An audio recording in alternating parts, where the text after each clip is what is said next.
Hey, I want to tell you a little story here. Maybe we'll turn it into a little message. It had to have been '04 or '05, so it's a long time ago. And I was going to a physical therapy seminar, and it was like a seminar. It's one of these ones that I don't really like going to anymore. Remember, back then, I've only been a therapist for a couple years. And it was one of those like mishmashes, like every speaker gets like an hour or less or something like that. And the seminar was in Columbus, Ohio. And before going, now mind you, I'm still in Philly, so it had to have been in the off season. And I guess it was a website at the time, and I messaged the website at Westside Barbell.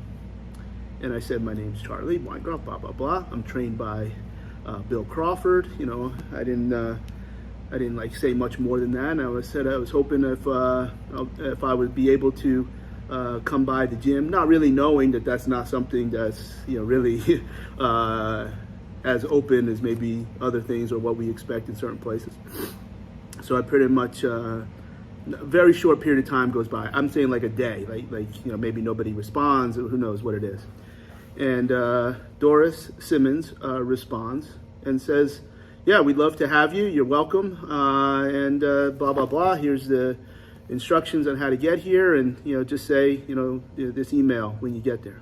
Well, a few days later, remember, I had done like an info email. And a few days later, I get a phone call.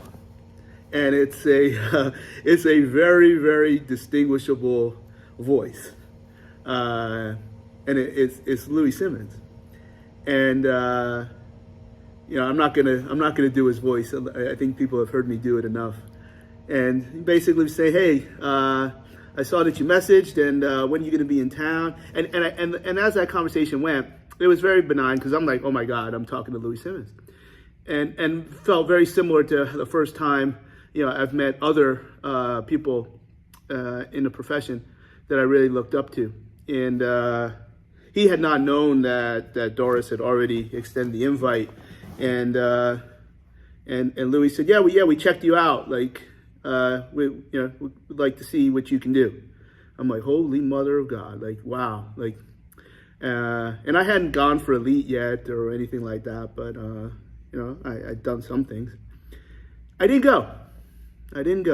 It just seemed like, I think it was probably a different area. It just seemed like it was beyond the level of convenience that I wanted to make at that time.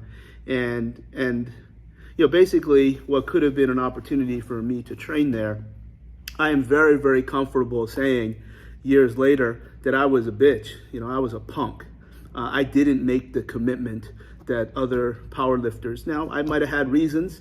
Maybe my life at that time was very different. Remember, I'm a strength and conditioning coach in the NBA. I'm not really, from Columbus, Ohio, meaning to set up a life, et cetera, et cetera. Whatever my reasons were, I was a bitch, and I did not make the commitment. And I didn't really think of that at the time, but and I don't know that I would ever make a different decision. But I'm okay saying that because some of the things, when I reached a level, I didn't make the same commitments as some of the other individuals that were in my weight class or at that level they made. And there's nothing that stopped me from doing that. And if people look down on me, I deserve it. I deserve it because that's what powerlifting is, and that's what it takes to win. And I didn't do what it took. Things are okay, but when it comes to simply that aspect, I didn't do it. So anyway, a couple years go by, and it's the greatest powerlifting meet of all time. 2006, the WPO semifinals at Fort William Henry, in Lake George, New York. The greatest powerlifting meet of all time. That's where Andy Bolton went for 1,000. I remember because he obviously to get to the deadlift, he had to stay in the meet. So I think he went for a pretty big squat. But it wasn't anything. It was way under what he could do. And I remember I gave him a shoulder walking by, and I'm like, yo, I could do that. And then I think he had benched like 550. I'm like, yo, I could do that, and I'm sure he could bench a lot more. But he was just saving it, and I was a spotter and loader for that event, WPO semifinals. So anyway, met Louie Simmons for the first time at that meet. Introduced myself. He goes, "Yeah, I didn't think you were going to show up." And I said, "Yeah, you're right. You're right. Like, I knew you weren't going to have it." And he was right. He was right. We started talking about, the story shifts a little bit, and we were talking training. And at that time, I was at Iron Sport Gym in suburban Philadelphia, Steve Pulcinello's gym. Amazing place, amazing positive place in my life. I met some great people. I mean, I went back once after leaving, and Steve wasn't around, but Sean Boylan was around. But if I were to go back tomorrow, it'd be like amazing. And I've just been so lucky to have gyms where you can train in a particular way, whatever that way might be. So at the gym, you had a reverse hyper, and I remember other power lifter, big dude. I don't remember his name because everybody called him Sniffy. He might be watching this, and Sniffy was insistent on doing the reverse hyper in some crazy way where you tuck your legs way under and round your back, and basically blow out your back. And I remember asking Louie, about the reverse hyper, and I, what do you think of when, because I actually said at the gym here in Bill Crawford's gym in Lake George. He had his reverse hyper, that because Bill is also an expert welder and makes gym equipment.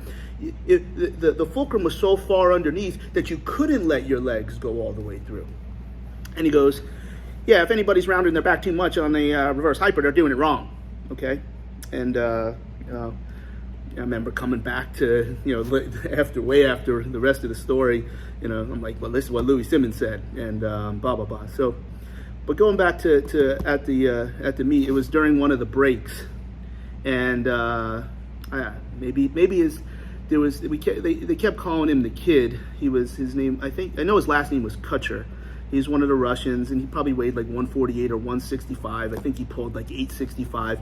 And Louie said, we talk about this reverse hyper. Why don't we just go to the gym right now, and I'll show you what we're talking about. And I'm like, oh, what? He said, well, I just want to get back to see the Kid lift.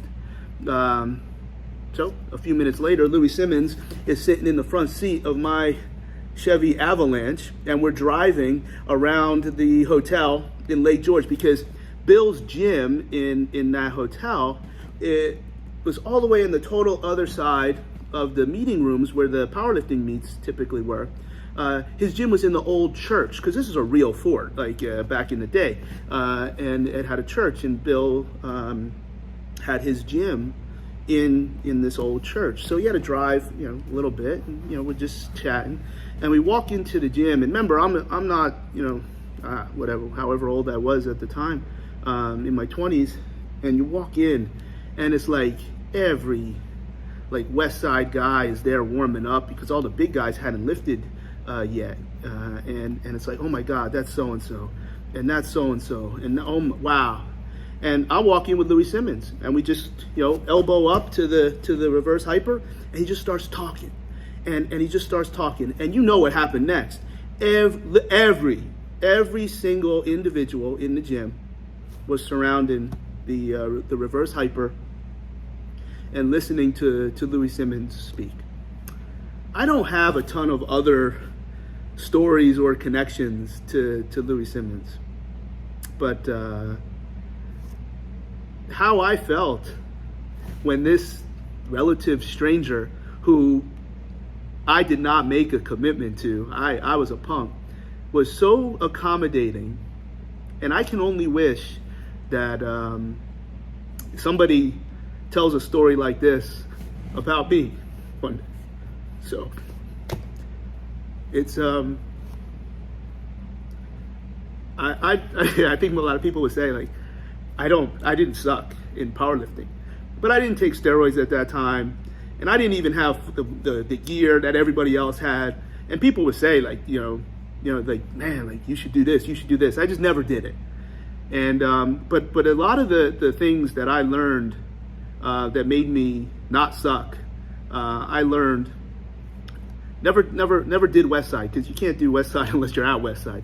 But the things that I learned, I like to think that there's not a lot of messages that I have ever heard Louie talk about that I never heard of or wasn't able to regurgitate and translate in a different way. So maybe the message is, I think there's probably people that didn't know, or I get a kick out of it. There's some people that don't know that I've been a physical therapist for well over 20 years. There's some people that don't know that for a good part of my career, I haven't been a physical therapist. I've been more of a strength and conditioning coach, or a performance coach, whatever you want to call it. Maybe some people know me for championing things like the active straight leg raise, Omega Wave, the things we've done in terms of building a group of individuals in Canada basketball.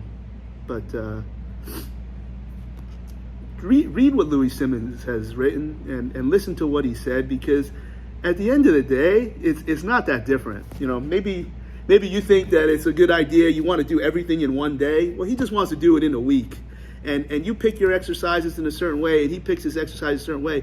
But at the end of the day, the physiology and neurology, the rules across all different training models are really all the same. And I wish that more people would see what I saw in this relative stranger who's willing to get in a stranger's truck and go over to the gym and just talk training, as long as we got back in time to see Kutcher deadlift. So, I'm not going to put up a picture because I never met I never spent any more time with him than that phone call and that day and in Lake George.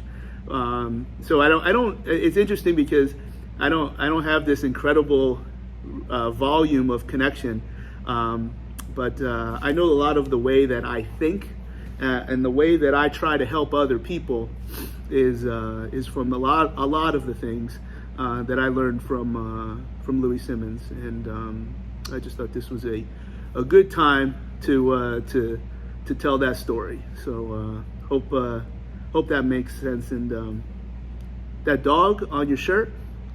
Dog's name is Nitro.